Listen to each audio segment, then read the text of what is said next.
विमल पोलो जुबा केसरी, हर पल मनाओ केसरी त्योहार। देखिए वाजपेयी एलजेपीआर के प्रवक्ता और मुद्दा एक बार फिर बिहार का वोटर अधिकार यात्रा, क्योंकि आज राहुल और तेजस्वी के साथ चुनावी मैदान में उतर गए अखिलेश यादव।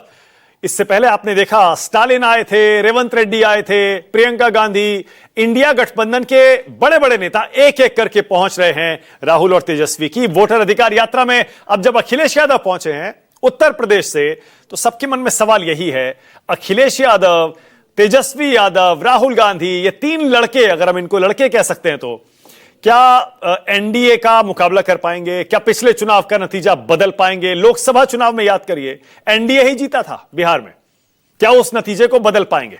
बिना देरी के पहले सबसे आप ये तस्वीरें देखिए जो सोशल मीडिया पर सब जगह वायरल हैं।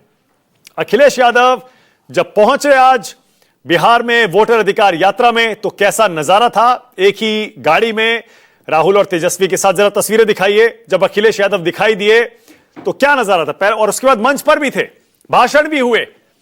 एक तरह से महागठबंधन में कौन कौन से बिहार में बड़े चेहरे चुनाव प्रचार में दिखाई दे सकते हैं इंडिया गठबंधन के, वो भी देख लीजिए।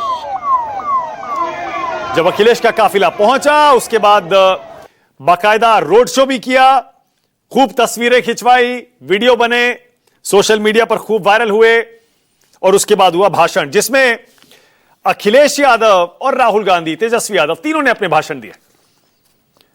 राहुल गांधी क्या बोले, जरा पहले वो सुनिए। राहुल जी कहते हैं, दो भाई वोट चोरों की तबाही।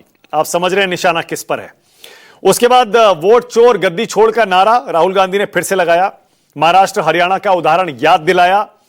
फिर उसके बाद अखिलेश यादव की जब बारी आई, अखिलेश यादव ने कहा, इस बार बीजेपी की हार लिखेगा बिहार। बीजेपी इस्तेमाल पार्टी है, लोगों का इस्तेमाल करती है। फिर चुनाव आयोग पर भी अखिलेश यादव ने निशाना लगाया। तेजस्वी यादव की बारी आई, उन्होंने कहा, यह बिहार है, चूना नहीं लगाया जाता बिहारियों को, बिहार में खैनी के साथ चूना रगड़ा जाता है, वही महफिल लूटने की कोशिश। क्या बोले तीनों नेता, जरा सुनिए, राहुल, अखिलेश और तेजस्वी, सुनिए। नरेंद्र मोदी, बीजेपी, आरएसएस, अदानी अंबानी की सरकार चलाती है, और इसीलिए वो चाहते हैं कि गरीबों की आवाज इस देश में ना सुनी जाए, दबाई जाए। और हमने साफ कह दिया है कि पूरे देश में गरीब युवाओं की आवाज गूंजेगी, सुनाई देगी, और हम बिहार में एक वोट चोरी नहीं होने देंगे। जिससे हमें, आपको, सबको उम्मीद थी कि चुनाव आयोग निष्पक्ष काम करेगा, हमारे आपके अधिकार के, वोट के, उसकी संरक्षण करेगा, संविधान को बचाएगा। लेकिन आयोग जिस तरीके से काम कर रहा है, बीजेपी से मिलकर काम कर रहा है, ये चुनाव आयोग नहीं, ये भारतीय जनता पार्टी ने इसको जुगाड़ आयोग बना दिया है। पक्का ये लोग देखिएगा गड़बड़ करने के फेर में है। ये दो गुजरात के लोग बिहार पर बुरी नजर डाले हुए हैं, लेकिन बिहारी इनकी बुरी नजर वालों को अच्छे से सबक सिखाने का काम करेगा। चूना नहीं लगाया जाता है बिहारियों को, या खैनी के साथ चूना रगड़ दिया जाता है। अमित शाह और नीतीश कुमार ने कैसे पलटवार किया है इंडिया गठबंधन पर और महागठबंधन पर वोटर अधिकार यात्रा पर, वो बाद में। पहले जरा आपको एक और अपडेट दे दूं। दरअसल ममता बनर्जी बंगाल में एसआईआर के खिलाफ एक नई मुहिम छेड़ने की तैयारी कर रही हैं। खबर यह आ रही है, ऊपर जरा ममता बनर्जी का बयान दिखाइए।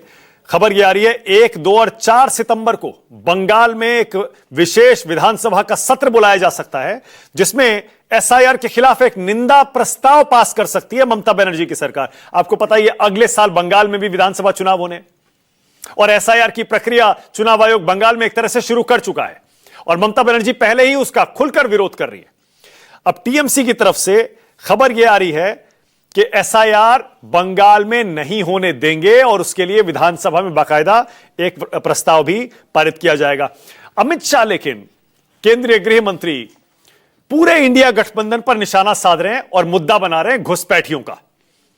अमित शाह कहते हैं एक भी घुसपैठिए को देश में हम रहने नहीं देंगे। कुछ लोग क्योंकि इनको बचाना चाहते हैं, घुसपैठियों से एक एक इंच जमीन खाली करवाएंगे।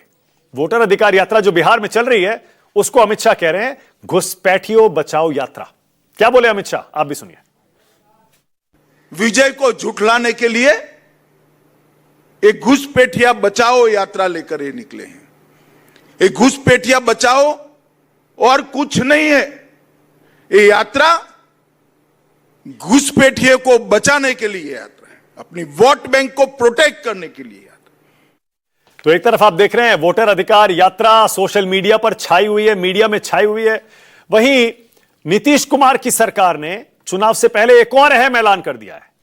अब नीतीश कुमार ने ऐलान यह किया है महिला रोजगार स्कीम के तहत हर परिवार की एक महिला को 10,000 रुपए दिए जाएंगे, जिससे वो अपनी पसंद का रोजगार शुरू कर सकेंगे।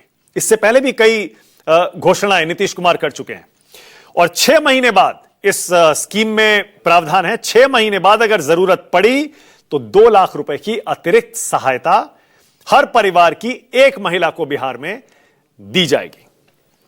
कैबिनेट की मंजूरी के बाद सितंबर से ही इस योजना को लागू करने का प्रावधान है। यानी चुनाव से पहले लगता है हर परिवार की महिला के अकाउंट में ये पैसे 10,000 रुपए पहुंच जाएंगे। क्या ये गेम चेंजर होगा? चलिए डिबेट शुरू करते हैं।